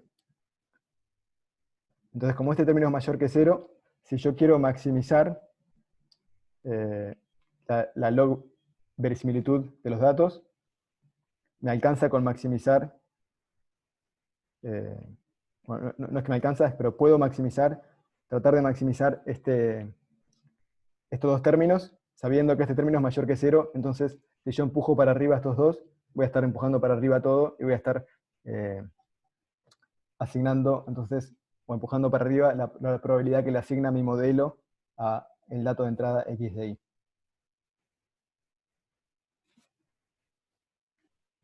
Bien, entonces estas cuentas, que si no las siguieron en detalle las pueden ver después, en definitiva lo que nos ayudan es a llegar a una cota inferior de la probabilidad que le asigna mi modelo a las imágenes del conjunto de entrenamiento, y que podemos ahora maximizar para tratar de maximizar, bueno, efectivamente, la probabilidad de nuestro modelo sobre esas imágenes.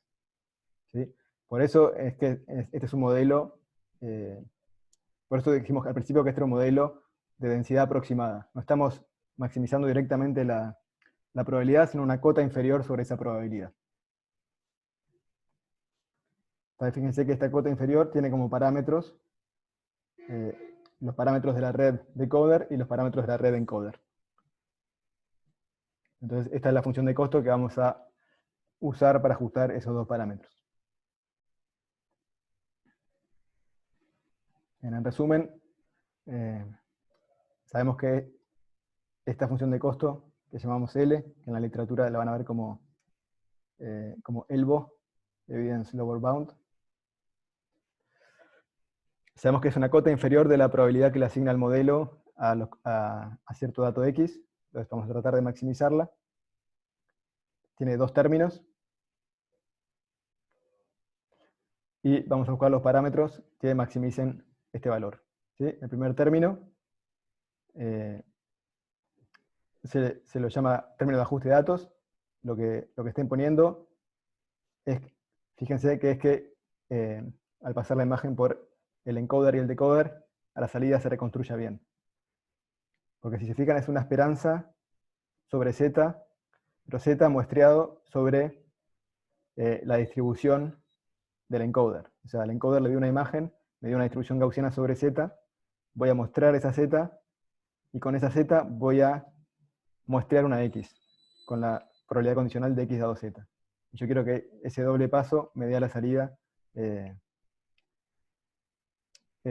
algo parecido a la imagen de entrada, o sea que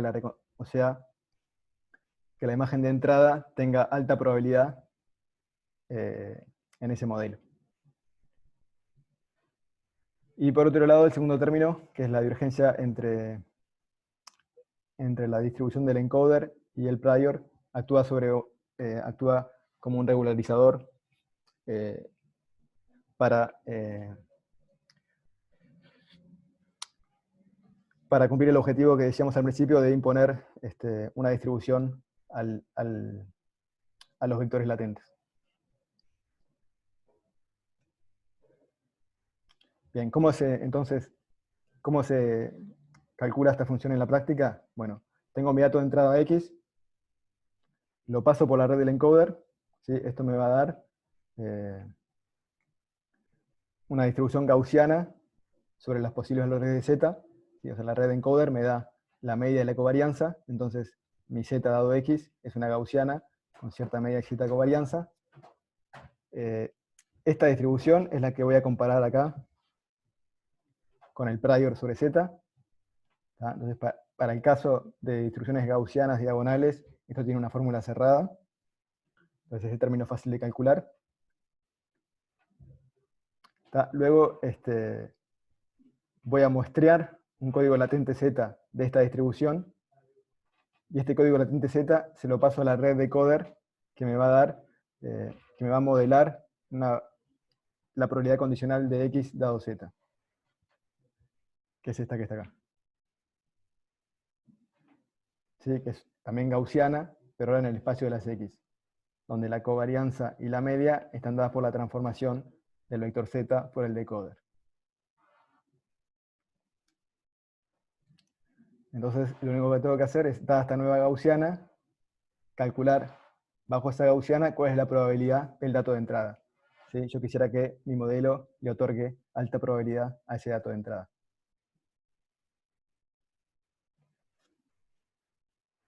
Y si quisiéramos, podríamos también, ya que tenemos la distribución de salida, mostrar sobre esa distribución posibles imágenes que corresponden al código latente Z. ¿Hay alguna duda hasta acá? Me imagino que hay muchas dudas, pero si alguien quiere preguntar algo.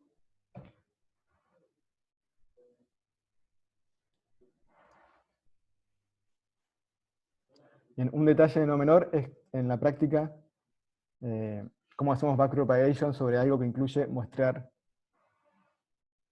tomar muestras de una cierta distribución. Bien, esto en la práctica se resuelve bastante fácil, o sea, para mostrar, por ejemplo, Z de una gaussiana cuya media de covarianza están dadas por la salida de la red neuronal, lo que se hace es simplemente muestrear una área auxiliar epsilon de una normal 0,1, y a esa normal 0,1 la multiplicamos por la varianza y le sumamos la media. Y de esta forma nos queda una variable aquí que va a tener esta distribución. Entonces ahora el grafo computacional queda más claro cómo se propagaría el gradiente desde la función de reconstrucción hacia el encoder. O sea, en definitiva acá la salida del encoder va directo a este nodo suma, que se le suma a una muestra ampliada de una gaussiana estándar. Y bueno, simplemente el gradiente que se va para epsilon no me interesa el gradiente que se va para el encoder, que es perfectamente válido. Ese truquito se llama el reparametrization trick, o el truco de reparametrización, y fue una de las... o sea, es una de las contribuciones importantes que hacen que se pueda entrenar estos autoencoders variacionales.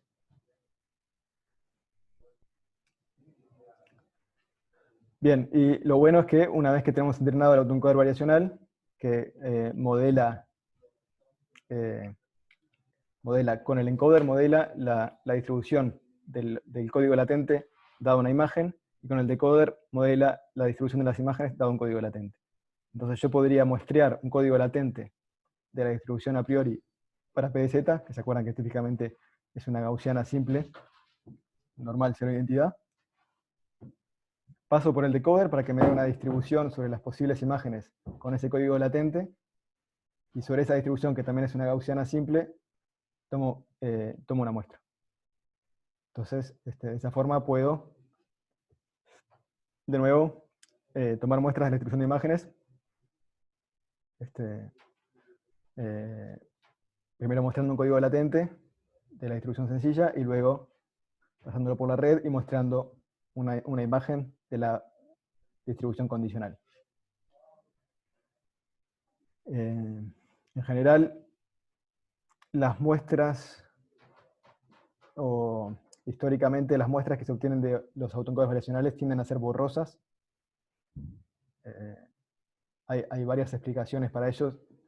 En definitiva, hay limitaciones en el modelo que tienen que ver con, por ejemplo, asumir la distribución gaussiana para el código latente, que es una hipótesis bastante fuerte. Bueno, hay mucha literatura sobre cómo sobreponer esas limitaciones. Hay recientemente, por ejemplo, este año, propusieron una versión jerárquica del Variational Autoencoder que da resultados de generación mucho más lindos que estos. Después les voy a compartir el paper. Creo que, además, este paper estaba en la lista de artículos para el proyecto final. Pero bien, podemos muestrear a partir del código latente, y lo interesante es que como elegimos un prior diagonal para el código latente, o sea, una gaussiana isotrópica donde los componentes eran independientes. Esto hace que cada componente del código latente tienda a codificar un factor de variación independiente en la imagen. Entonces, por ejemplo, aquí en el artículo original de los autoencodes variacionales entrenaban sobre el dataset de MNIST, que son los dígitos del 0 al 9. Lo entrenaban para un código latente de dimensión 2 y observaban luego, recorriendo el espacio del código latente, o sea que son 2 dimensiones, que en definitiva el código estaba codificando, valga la redundancia, el factor de variación correspondiente a la clase del dígito. Y eso se ve porque los dígitos están agrupados en esta especie de recorrido de esa variedad de 2 dimensiones del código latente. También observaban algo parecido para un dataset de caras, donde veían que variando la segunda dimensión del código latente, variaba la pose de la cara, ¿sí? Como que acá está mirando hacia la izquierda, acá está mirando hacia la derecha, y variando la primera dimensión, de alguna forma estaba capturando la variación producida por, en este caso, la sonrisa, si estaba sonriendo o no. Este problema de, digamos, desentrañar de alguna manera los factores de variación en un conjunto de datos, se conoce en inglés como disentangling factors of variation, y es un área súper activa de investigación también.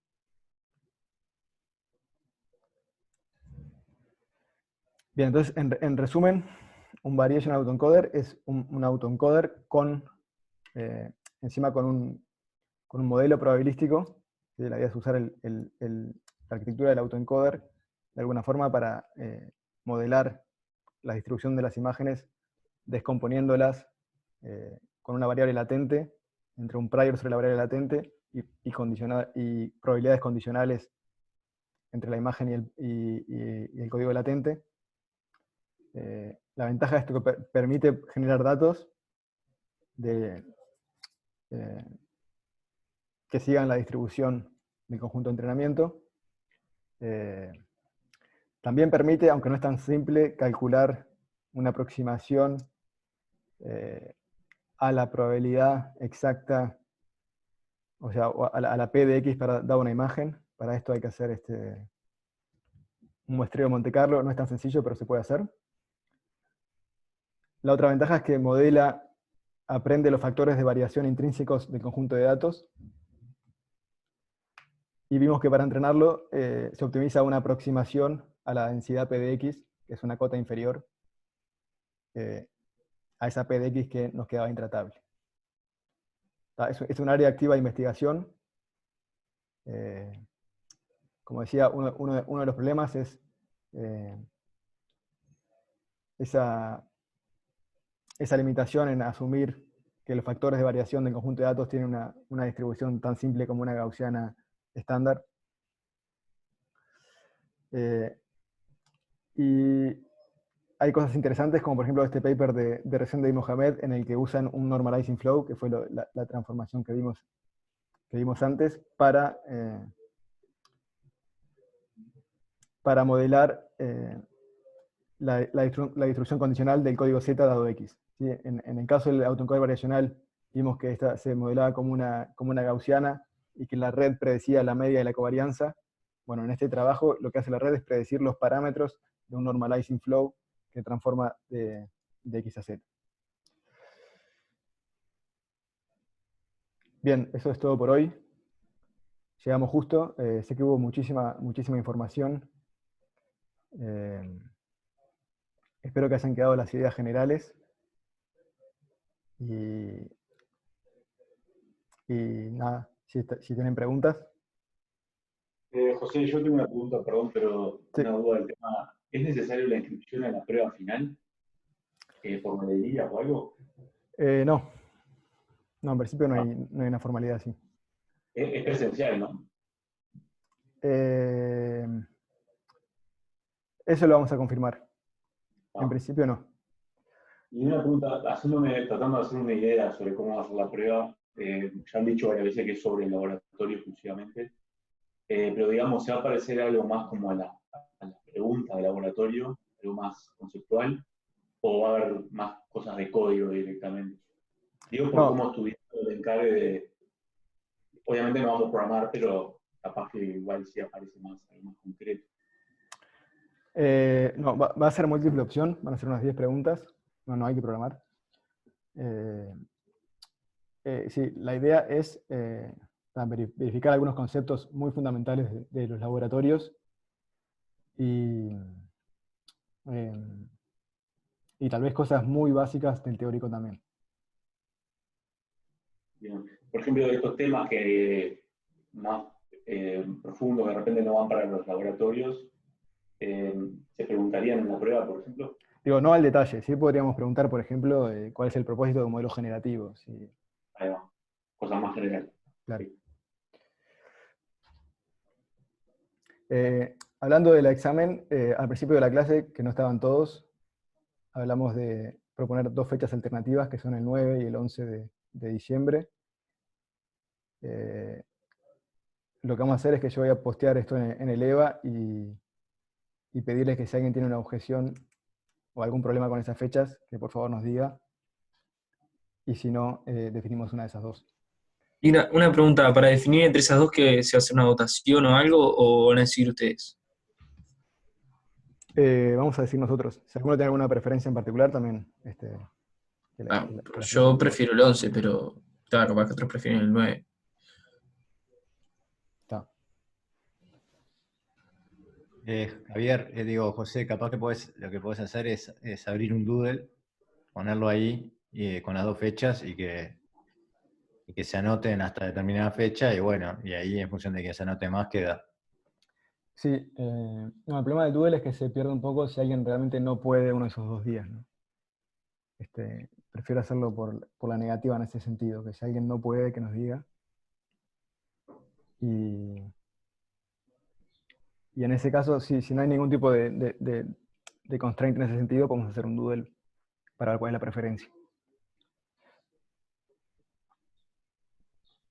Bueno, el doodle, digo, si explicándolo bien, se puede hacer también, porque lo que tienen que hacer es poner, si es una cuestión de preferencia, pero no de impedimento, pueden poner maybe, ¿no? No sé, lo que sea más fácil. Puede ser.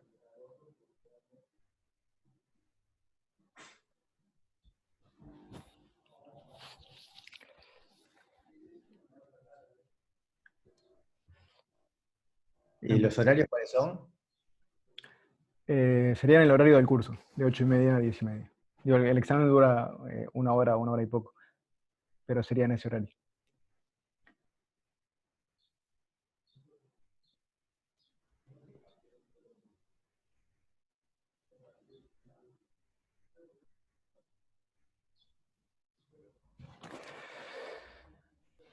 Bueno, no hay preguntas sobre la clase de hoy. ¿Quedó más o menos la idea general?